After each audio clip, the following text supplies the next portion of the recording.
நான் இன்றைக்கி பீட்ரூட் சாதம் செய்ய போகிறேன். அதுக்கு ஒரு பீட்ரூட் எடுத்து இப்படி திருகி வச்சுருக்கேன். 2 பேர் சாப்பிட்ற அளவு சாப்பாடு எடுத்து அதை நல்லா ஆற வச்சுருக்கேன். பீட்ரூட் சாதம் செய்கிறதுக்கு ஒரு பிரியாணி இலை, கொஞ்சம் சீரகம், 2 கிராம்பு, ஒரு ஏலக்காய், ஒரு பட்டை, 2 பச்சை மிளகாய், கொஞ்சம் இஞ்சி பூண்டு விழுது, கறி மசால் தூள் கொஞ்சம், புதினா இலை கொஞ்சம் எடுத்திருக்கேன். பீட்ரூட் சாதம் செய்கிறதுக்கு நான் கொஞ்சம் நெய் எடுத்திருக்கேன். நீங்கள் நெய் இல்லாட்டி நல்லெண்ணெய் யூஸ் பண்ணலாம்.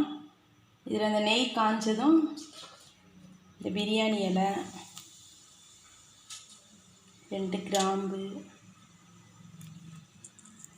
ஏலக்காய், பட்டை,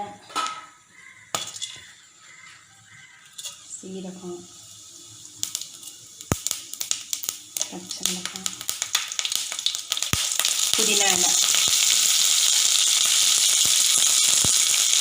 கடைசியாக இஞ்சி பூண்டு விழுது. இதை சேர்த்து நல்லா வதக்கிடுவேன். அடுத்ததாக கரம் மசாலாவை சேர்த்துருவேன்.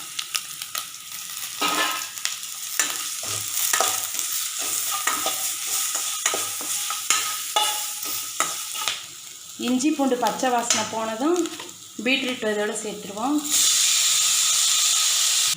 பீட்ரூட்டை அப்படியே சிம்மில் வச்சு ஒரு 5 நிமிஷம் வேக விடுவோம். மூடி வச்சிடலாங்க. 5 நிமிஷம் ஆயிடுச்சு. இப்போ இதில் தேவைக்கேற்ப உப்பு சேர்த்துக்குவோம். நம்ம